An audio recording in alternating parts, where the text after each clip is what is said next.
Welcome to another episode of Baggage Began, where we dive into the world of holistic healing and explore tools to help us release the mental and emotional baggage we all carry.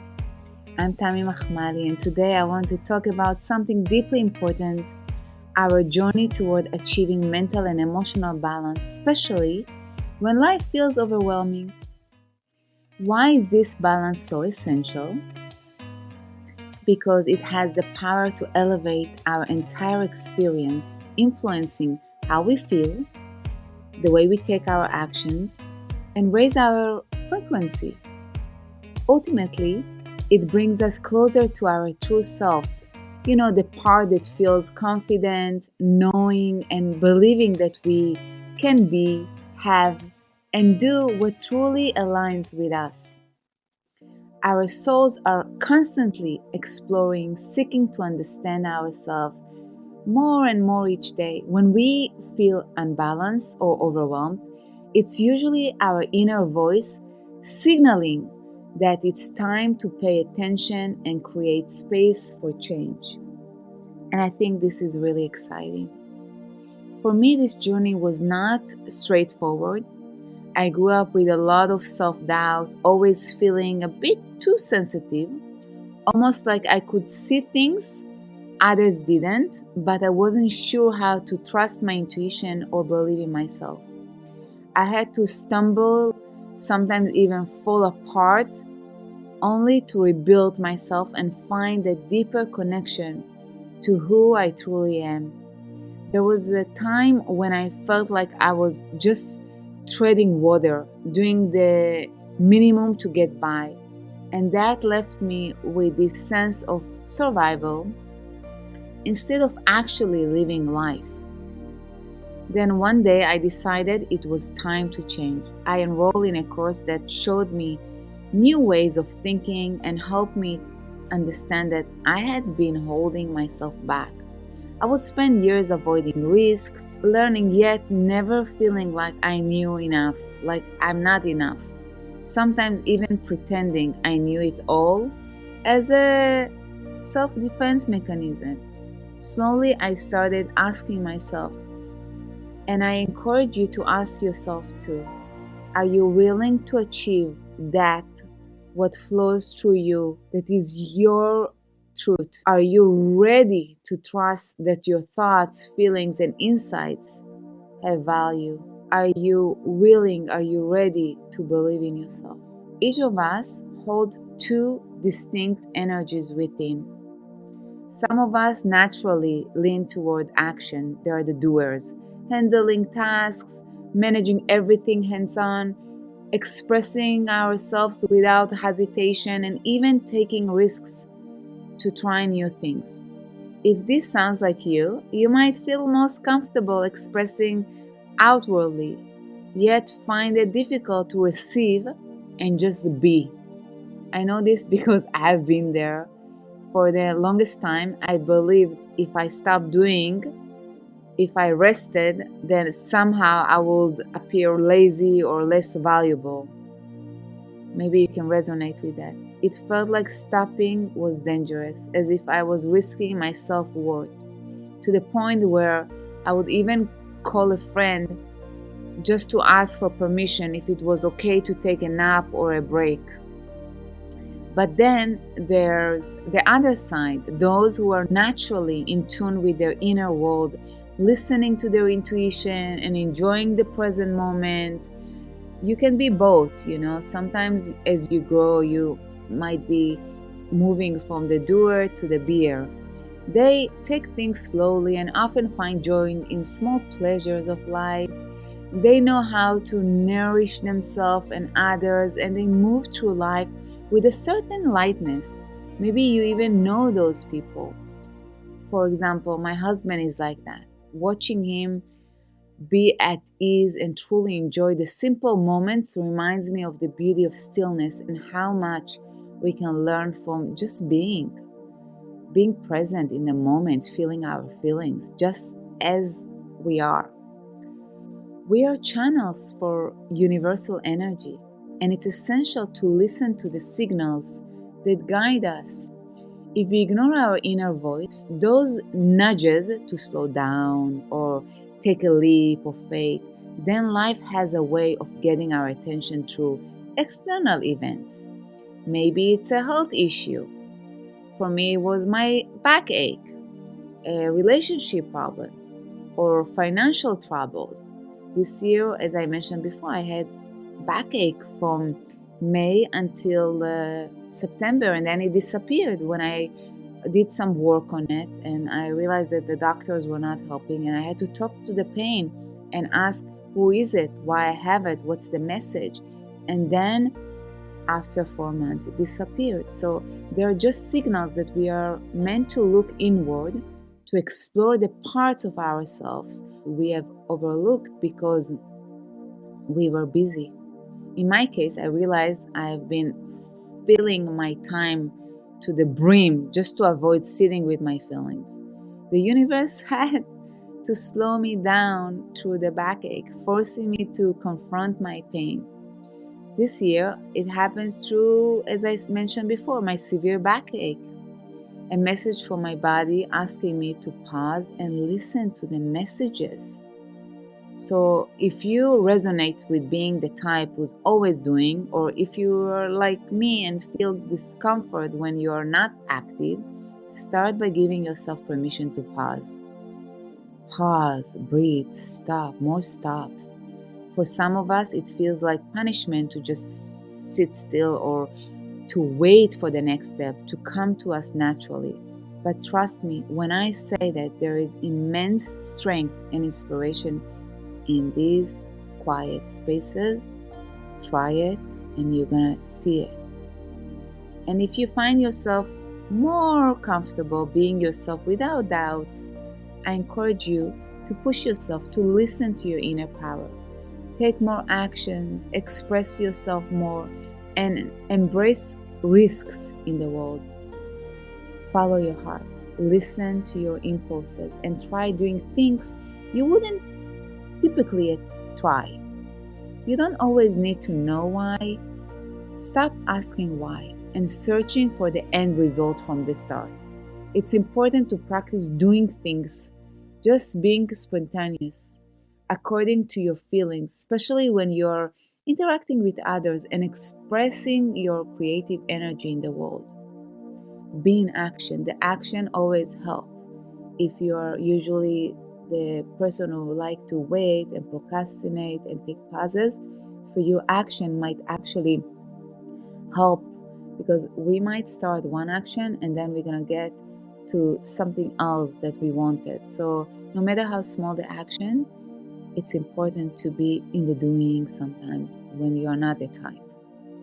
And the most important part is to respect your boundaries and growth pace. Notice that everything pushing you into action is not always from your inner self. For example, if you feel compelled to act a certain way, but there is a voice saying you must, you have to, you should, that's not coming from your higher self. Instead, follow your feelings and let them guide you to express yourself and build your self-confidence in a loving and supportive way. And it's take practice, but it's so worth it. And remember, thoughts come before feelings. So it's important to pay attention to what we are putting into our heads. Those thoughts are what we will manifest in our lives.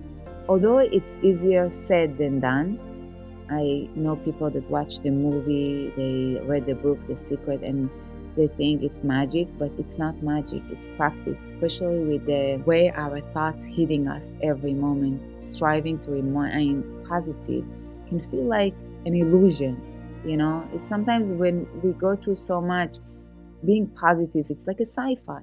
So being gentle, practicing that, knowing that when we are thinking positive, we are in high vibration. When we're negative, it's low vibration. Yet, learning to manage our emotion is an art form. So it's take practice. It's not natural to think positive all the time. So as you move through life, remember that whatever you're leaning into action or resting in stillness, each step is an opportunity to connect with yourself on a deeper level If you're wondering, how do I even begin to trust my intuition after years of listening to others?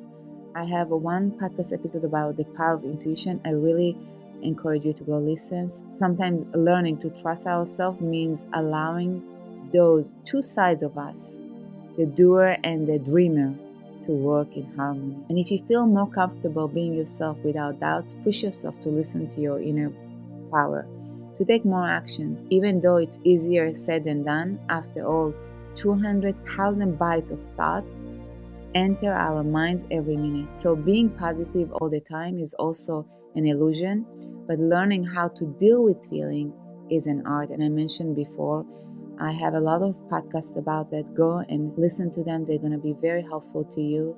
Once I read in Rosalind Brewer's book, Circles of Light and Maintaining Balanced Energy Field regularly helps life energy flow through us easily and effectively, allowing us to feel happy and satisfied with our lives. There I read that every minute spiritual teachers encourage us to maintain the quality of our lives by creating a balanced energy field. After all, according to Buddhism teaching, as well as the teaching of Judaism and the Ten Commandments in Judaism and Christianity, they also teach us about stability and the importance of balance in our lives. One of the examples is one of the commandments: you shall not covet your neighbor's belongings. If we constantly desire what belongs to others, that craving creates a strong movement in our energy that can lead to drastic energy known as a low vibration. And you know what I'm talking about. When we look at other people, or especially social media, and we see all these people that look like they're so successful, they have it all, they never feel low, they're always like perfect. This is like low vibration. This is not the truth. Often we compare our inside to other people's outside. So remember, this low vibration can also harm others whose things we wanted. And we felt, of course, that this strong desire is not in line with the spiritual essence that all religious teachings emphasize and talk about. So such energies, desires, are unhealthy for our physical body, mental, emotional, causing illness when we feel unbalanced, as they create a deep drop in our energy field, which result in issues like improper eye function, irregular blood flow, and problems in the heart and circulation system, among other problems.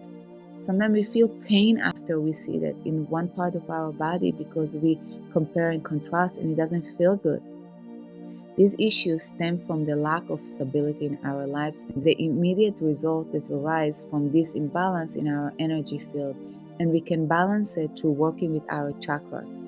And I have a podcast about chakra balancing. Go ahead and watch it. It is crucial to address this instability by fixing the system that is supported to work in a specific way. If you want to learn more about balancing your chakras, I have a podcast that discusses this, along with meditation gift that can help you feel fulfilled and grounded.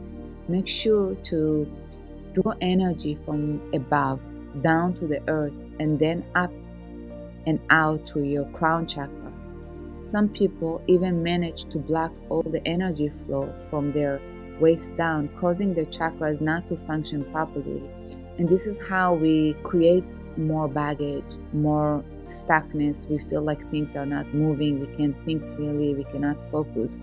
So if you want the flow of energy to flow freely throughout your body from the root chakra to the crown chakra, sometimes we need to take actions and balance them so the circulation will work and flow better. So if you were somewhere, something happened, or you were around negative energies, this might block your energy. So remember that our beliefs can make things happen, while we want to make sure that we align ourselves. We want to draw and find in ourselves the positive energy, the positive thoughts. So we think positively, we speak good words, we take good actions, so our energy is flowing freely. And this is how we can release mental and emotional baggage and be in a state of high frequency to attract the things that we want to be, have, and do. This was a short podcast. Thank you for joining me today. I hope this conversation inspires you to tap into your inner guidance and welcome your authentic self. As you continue on your path, remember that finding balance is not about doing everything perfectly, but rather about honoring where you are today. Welcome the unknown, pause and take action as they come, knowing that each moment is guiding you toward your highest potential and you're a gift. Remember to take time for yourself, listen to your heart, and trust your journey. If you found value in our discussion, please follow and subscribe to my podcast and channel. Together, let's continue working on ourselves to make this world a better place. Until next time, I'm sending you love and light on your journey of healing and self-discovery. Namaste. Sending you so much love and light. If you're curious and want to dive deeper, you are in the right space. I ask you to look within for all the things that you want to do, be, and have. Join me at the Baggage Begun Healing Hearts and Minds podcast with new episodes every Wednesday as we discover the path towards healing and transformation.